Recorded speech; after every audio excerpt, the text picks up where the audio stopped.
नमस्कार। एनटिभी कोहलपुर समाचारमा स्वागत छ। म दुर्गा भट्ट र सांकेतिकरणमा हुनुहुन्छ दोभाषे रति बस्नेत।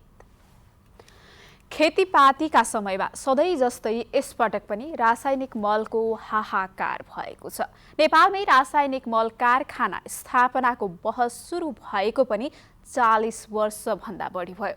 जानकारका अनुसार नेपालमा पञ्चायत कालमा नै मल कारखाना स्थापनाको विषयमा चर्चा र परिचर्चा भएको थियो, तर त्यो सपना अझै पूरा भएको छैन।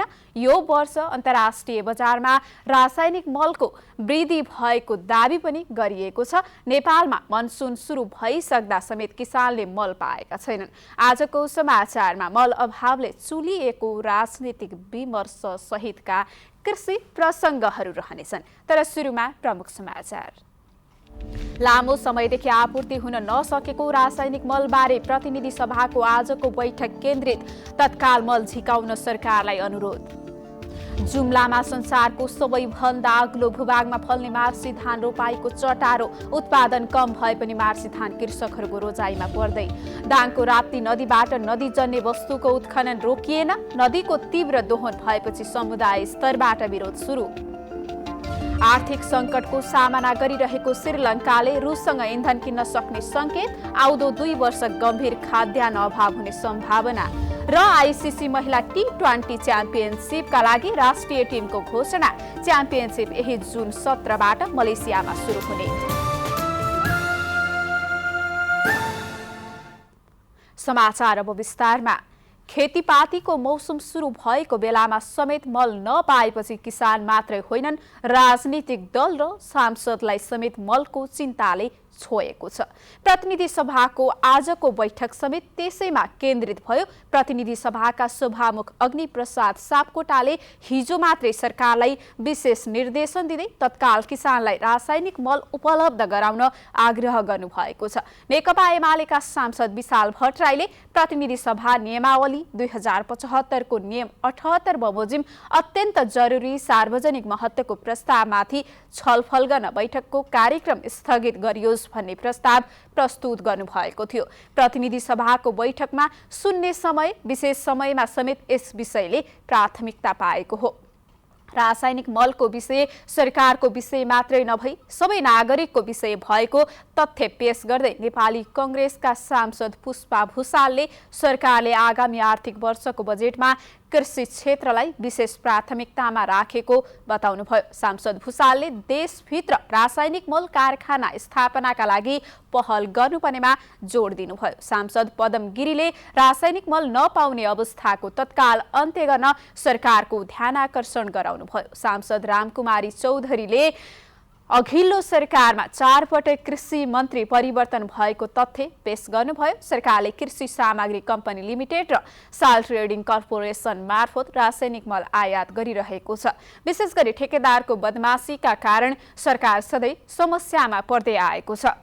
सांसद प्रमोद यादवले रासायनिक मलको स्थायी समाधानका लागि विशेष प्रबन्ध गर्न माग गर्नुभयो। सांसद नारायण प्रसाद खतिवडाले जनताले पसलमा सहकारी संस्थामा कहीँ कतै पनि नपाएको भन्दै यस्तो अवस्था आउनुको कारण खोजी हुनुपर्ने बताउनुभयो। जरुरी सार्वजनिक महत्त्वको प्रस्तावका रूपमा अगाडि बढ्नुपर्नेमा रासायनिक मलको विषयलाई फरक ढङ्गले प्रस्तुत गर्न खोजिएको भन्दै सांसद दुर्गा पौडेलले सरकारले G2G मार्फत ल्याउने भनेको मलको विषयबारे सबैले थाहा पाउनुपर्ने बताउनुभयो। ठेक्का पाएका ठेकेदारले काम नगर्दा मलको समस्या जल्दो बल्दो रूपमा उठेको भन्दै बदमाशी गर्नेलाई कारबाहीको दायरामा ल्याउन सांसदहरूले आग्रह गर्नुभएको छ।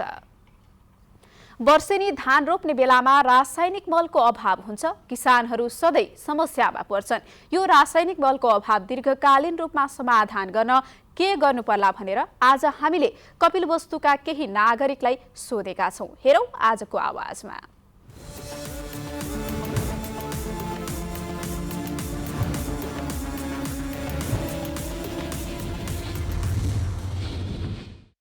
सरकार नै लाग्नुपर्छ र सरकारले कहाँनिर कुन जनताले कुन किसानले दुःख पाइराखेको छ, कुन ठाउँमा मलको आवश्यकता बढी पर्ने हो, त्यो ठाउँ चाहिँ सरकारले नै पत्ता लगाउनु पर्छ जस्तो मलाई लाग्छ। 2 साल से जवन है जहाँ हमारे 25 किलो के बीघा डाला जा रहा है, अब 10 किलो डालेंगे, सोचे पड़ा था। समस्या भारी है। हाँ, अब इन्हें साल में जौन है बिया गिरा दिया गया, लेकिन खाद के व्यवस्था नहीं बन पा है। अब कैसे हमारे धान जौन है लगावा जाए, कैसे का करा जाए, समस्या बहुत है हमन के खाद के लिए।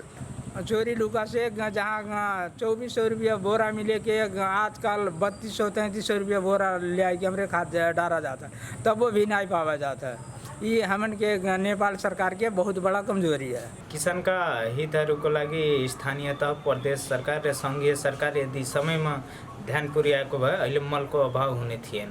विदेशी मुलुकबाट सरकारले मल ल्याउँदाखेरिको प्रक्रियालाई चाहिँ पारदर्शी बनाउन पर्यो र सरकारले जतिखेर मलको अभाव, जतिखेर सिजन आउँछ त्यतिखेर मलप्रति चासो दिने भन्दा पनि अलिकति समयमै सरकारले चासो दिन सक्यो भने चाहिँ, चासो दिएको खण्डमा चाहिँ मल अभाव कम हुने थियो। नेपालमा बढ्दो यो रासायनिक मलको अभाव प्रत्येक वर्ष यसै गरी दोहोरिने गरिएको छ। खास गरी किसानहरूको यो मौसमी खेतीपातीको सिजनको बेलामा खास गरी सरकारले मलको सहज आपूर्तिका लागि डिपोमा रहेको मौजदात जति मल हुन्छ त्यसको सही रूपमा चाहिँ वितरण केन्द्रमा चाहिँ प्रभावकारी रूपमा वितरण गर्नु पर्यो र सँगसँगै किसानहरूले पनि प्राङ्गारिक मल तथा वैकल्पिक मलको प्रयोगलाई चाहिँ बढावा दिने हो भने चाहिँ नेपालमा रासायनिक मलको अभाव कम हुने देखिन्छ।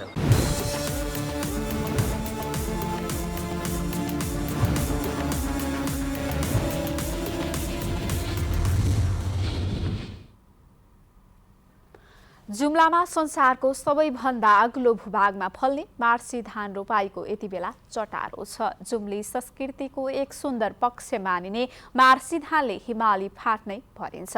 उत्पादन कम भए पनि कृषकको रोजाइमा भने मार्सी धान अझै छ। हरेक वर्ष जेठ महिनामा जुम्लाका फाँटहरू यसरी पानीले टिलपिल टिलपिल देखिन्छन्। खेतहरूमा मार्सी धानका कलिला बुटाहरू रोपिएका छन्। किसानहरू सम्पूर्ण रूपमा मार्सी धानको रोपाईमा जुटेका भेटिन्छन्। रोपाईका लागि परिवारका बुढाबुढीदेखि साना बालबालिकासम्म उत्साहित देखिन्छन्। खेतहरूमा रोपाई मात्रै होइन, यसरी चोपाई पनि भइरहेका हुन्छन्।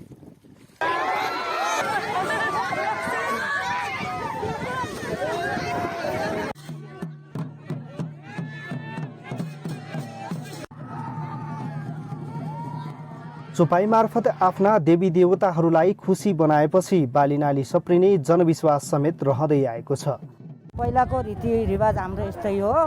विवाह गरेपछि अनि चोपाई गर्ने, चोपाई भनिन्छ हाम्रो यस्तो यसलाई होइन, चोपाई गरिन्छ। अनि बच्चा जन्मे बाबु जन्मिएपछि बाबुको पनि यस्तै रमाइलो गर्नलाई जिमिनको चोपाई हुन्छ। एकचोटि रोपेको, अब बिहा गरे बेला रोपेपछि, छोरो भए बेला रोपेपछि अनि यो चोपाई गर्नुपर्ने रमाइलोको लागि राम्रो हुन्छ भन्न त्यही लागि किसानहरू चोपाईमा हिलो छ्यापाछ्याप गरेर दिनभरिको थकाइ मेटाउने र मनोरञ्जन गर्ने अवसरका रूपमा पनि लिने गर्दछन्। राम्रो बजार पाउँदै गइरहेको भए पनि पछिल्लो समय मार्सी धानको उत्पादन घट्दै गएको तथ्याङ्क छ। बाढी पहिरोका कारण हरेक वर्ष मार्सी खेतीको लागि उपयुक्त जमिन पनि घट्दै गएको पाइन्छ। गत साल हामीले करिब राम्रै वर्षाको कारणले गर्दाखेरिमा चाहिँ हामीले 3000 हेक्टरमा चाहिँ खेती गरेका थियौँ। लगभग चाहिँ 7000 मेट्रिक टन उत्पादन हुने अनुमान गरिएकोमा 6900 मेट्रिक टन जति उत्पादन भयो। अविरल वर्षाले केही घट्यो। यस वर्ष अलिकति गत सालकै अविरल वर्षाको कारणले गर्दा अहिले 2900 हेक्टर जतिमा चाहिँ तपाईँको खेती हुने अनुमान गरिएको छ र अहिले उत्पादन हामीले 6029 मेट्रिक टन जति चाहिँ तपाईँको उत्पादन होला भन्ने अनुमान हामीले गरेका छन्। चैत महिनामा बिउ उमारेर बेर्नामा छर्ने, वैशाख महिनाभरि बेर्नामा बिउ हुर्काउने, जेठमा खेतमा रोप्ने, असारमा पहिलो गोडमेल, साउन र भदौमा सामान्य गोडमेल गर्ने तथा असोज कार्तिकमा धान काटेर भण्डारण गरुन्जेल जुम्ली किसानहरू मार्सी खेतीमै व्यस्त रहन्छन्। करिब 7 महिनाको कडा मेहनतपछि मात्र भान्सामा मार्सीको मिठो भात पाक्दछ। तर यही उत्पादनले अधिकांश परिवारलाई 3 महिना पनि खान पुग्दैन। अहिले मार्सी चामलले राम्रो मूल्य पाउन थालेपछि किसानहरूले महँगोमा मार्सी बेचेर बजार र खाद्यको सस्तो चामल उपभोग गर्न थालेका छन्। आफूले उत्पादन गरेको मार्सी आफै उपभोग गरी बचेको बिक्री गरी मुनाफा कमाउने अवस्था बनाउन सरकारवालाहरूको विशेष ध्यान जान जरुरी देखिन्छ। रतन नेपाली, नेपाल टेलिभिजन, कर्णाली प्रदेश, जुम्ला। डडेलधुरामा जंगली जनावरको आतंकले किसानहरू चिन्तित भएका छन्। खेतबारीमा लगाएको तरकारी तथा अन्न बाली जंगली जनावरले खान थालेपछि कृषकहरू हैरान हुन थालेका हुन्। डडेलधुरा जिल्लाको अमरगढी नगरपालिका 2 र 3 डोटी घटाल क्षेत्रका किसानहरू अझ बढी प्रभावित भइरहेका छन्। जंगली जनावरले अन्न बाली सखा पार्न थालेपछि जिल्लामा मकै लगाउनै छोडिसकेको किसानहरूको भनाइ छ। यो समस्या समाधानका लागि स्थानीय सरकार पनि उत्तिकै जिम्मेवार रहेको कृषि ज्ञान केन्द्र डडेलधुराका प्रमुख रामचन्द्र भट्टले बताउनुभयो। जंगली जनावरको आतंकबाट अन्नबाली जोगाउन स्थानीय, प्रदेश र संघ सरकारले किसानहरूलाई साथ दिनुपर्ने कृषकहरूको माग छ। समाचारको क्रम जारी नै छ, अहिलेलाई एकैछिनको विश्राम।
विश्रामपछि समाचारमा पुनः स्वागत छ। अब बाँकी समाचार।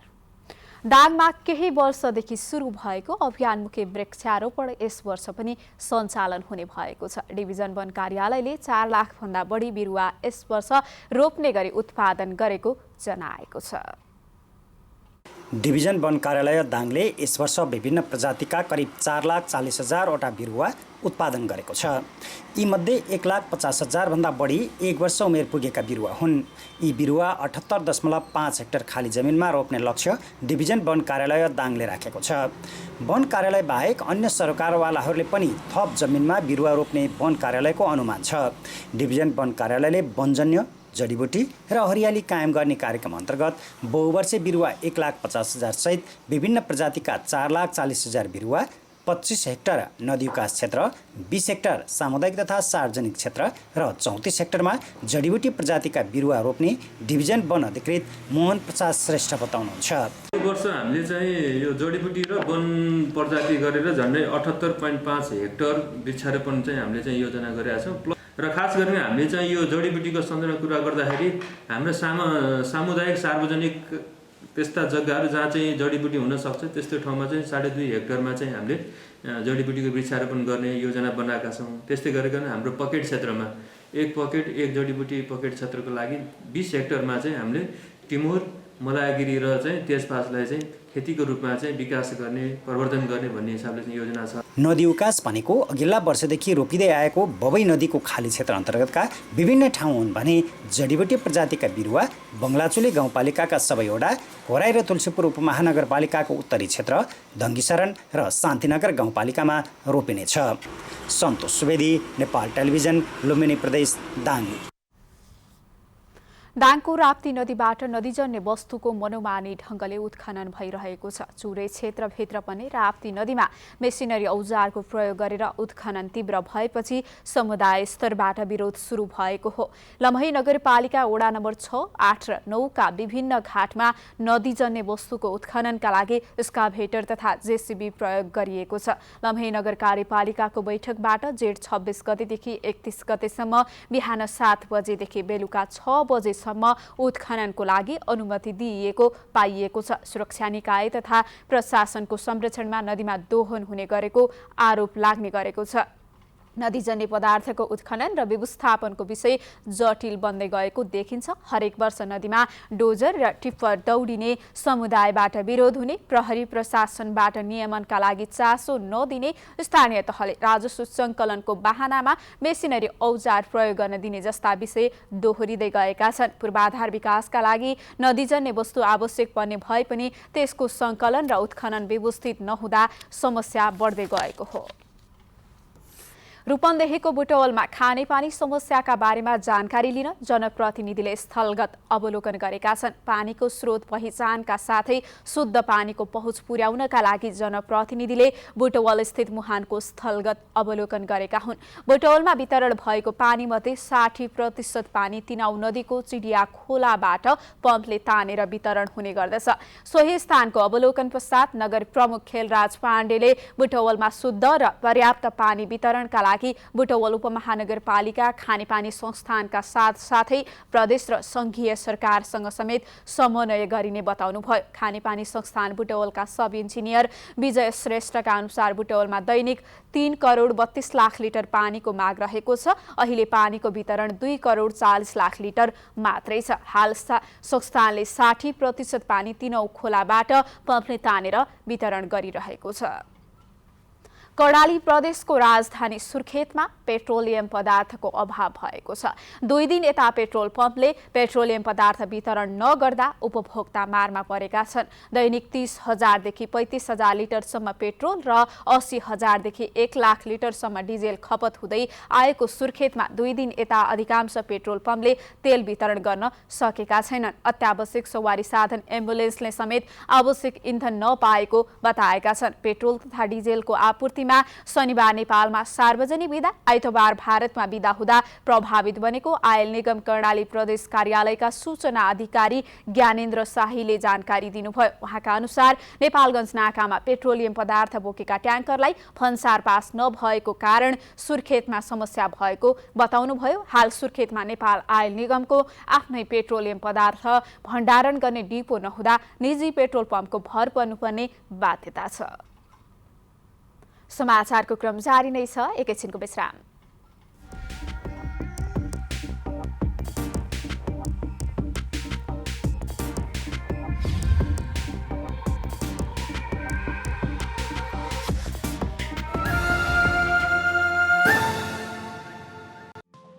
केही नयाँ, केही फरक।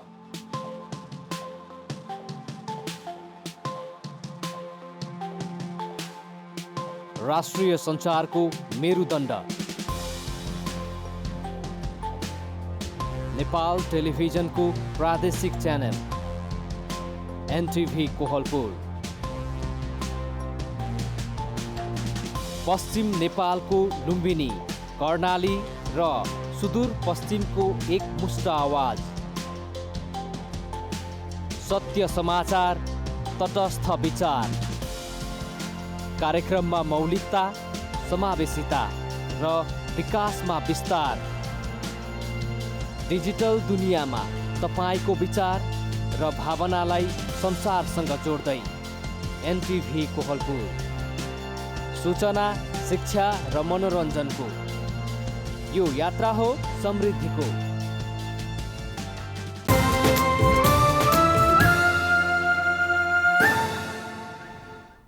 तपाईं एनटिभी कोहलपुर हेर्दै हुनुहुन्छ। अब बाँकी समाचार। नेपालमा पछिल्लो समय 24 घण्टामा थप 15 जनामा कोरोना भाइरसको संक्रमण पुष्टि भएको छ। 2086 जनाको पीसीआर र 1125 जनाको एन्टिजेन परीक्षण गर्दा सो संख्यामा देखिएको स्वास्थ्य तथा जनसङ्ख्या मन्त्रालयले जनाएको छ। सो अवधिमा 13 जना कोरोना भाइरसबाट संक्रमण मुक्त भएका छन्। यससँगै संक्रमण मुक्त हुनेको संख्या 9,67,217 पुगेको छ। संक्रमण मुक्त हुने दर 98.8% रहेको मन्त्रालयले जनाएको छ। हाल सक्रिय संक्रमितको संख्या 102 रहेको छ। अहिलेसम्म कोरोनाबाट मृत्यु हुनेको संख्या 11,952 पुगेको छ। होम आइसोलेसनमा 102 जना संक्रमित रहेका छन्। अब अन्तर्राष्ट्रिय समाचार।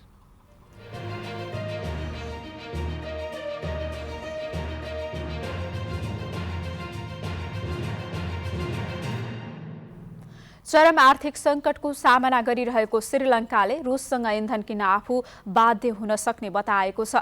प्रधानमन्त्री रनिल विक्रमसिंघेले अन्य स्रोतबाट इन्धनको जोहो गर्ने आफ्नो प्रयत्न हुने जनाउँदै रुसी तेल खरिद गर्न आफू खुल्ला रहेको बताउनु भएको छ। युक्रेन आक्रमणको विरोधमा पश्चिमा देशले मस्कोमाथि कडा प्रतिबन्ध लगाएर उसबाट ऊर्जा आयात बन्द गरेका बेला प्रधानमन्त्री विक्रमसिंघेले रुसी तेल किन्न आफू खुल्ला रहेको बताउनु भएको हो। बाह्य ऋण बढिरहेको भए पनि उहाँले चीनबाट थप आर्थिक सहयोग प्राप्त गर्न आफू इच्छुक रहेको पनि बताउनु भएको छ। आफ्नै कारणले आर्थिक सङ्कटको सामना गरिरहेको श्रीलङ्कालाई युक्रेन युद्धले अझ प्रभावित पारेको बताउँदै आफ्नो देशले आउँदो 2 वर्षसम्म गम्भीर खाद्यान्न अभाव झेल्नुपर्ने सम्भावित परिस्थितिप्रति उहाँले चिन्ता व्यक्त गर्नुभयो। विदेशी मुद्रा सञ्चिति लगभग रित्तिएको श्रीलङ्कालाई आर्थिक सङ्कटबाट पार लगाउन राष्ट्रपति गोटाबाया राजापाक्सेले प्रधानमन्त्री नियुक्त गर्नुभएका विक्रमसिंघे अर्थमन्त्री पनि हुनुहुन्छ। अब आर्थिक समाचार।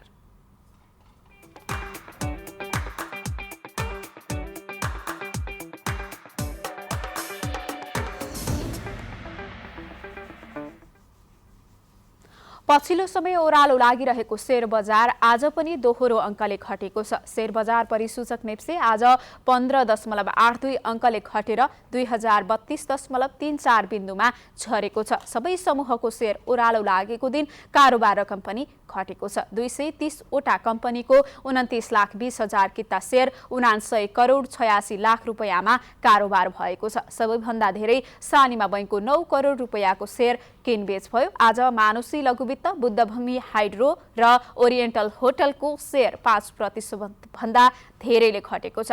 समग्रमा बजार ओह्रालो लागे पनि बलेभी हाइड्रो र ग्रिन भेन्चर्स कम्पनीको शेयर 10% बढेको छ। अब खेलकुद समाचार।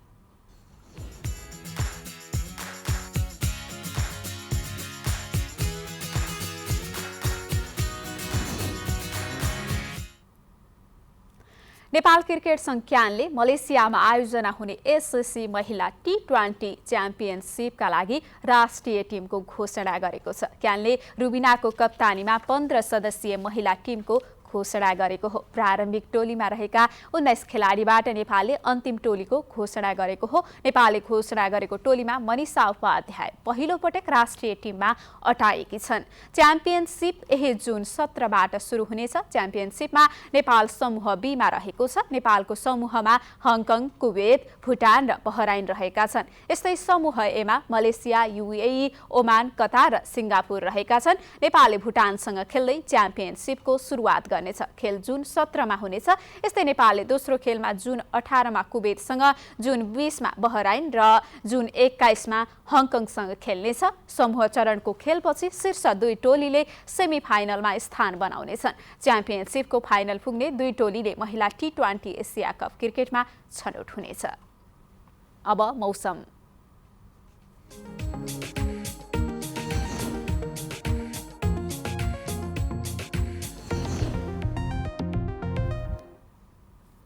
आज बागमती प्रदेश, गण्डकी प्रदेशमा सामान्य बदली तथा बाँकी भूभागमा सामान्यदेखि आंशिक बदली रह्यो। यस्तै आज राति पनि प्रदेश नम्बर 1, मध्य प्रदेश, बागमती प्रदेश र गण्डकी प्रदेशमा सामान्य बदली रही अन्य प्रदेशका भूभागहरूमा आंशिकदेखि मौसम सामान्यतया सफा रहने सम्भावना रहेको छ। अब मौसम सम्बन्धी थप विवरण।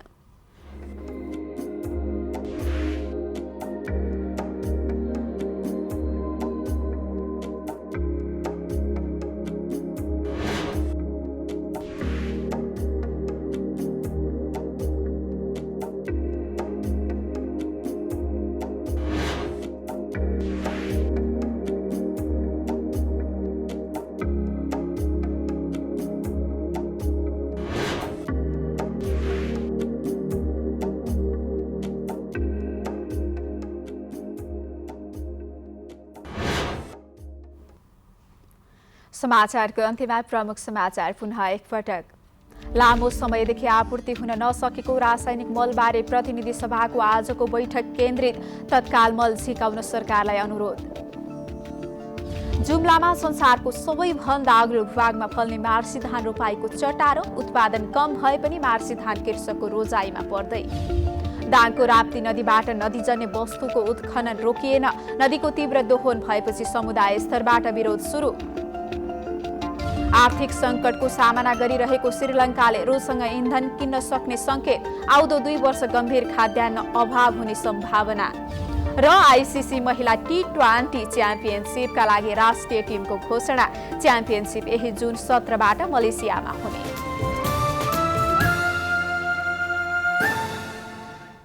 हवस् त अहिलेलाई समाचारको सिलसिला यति नै। बिदा दिनुहोस्। नमस्कार।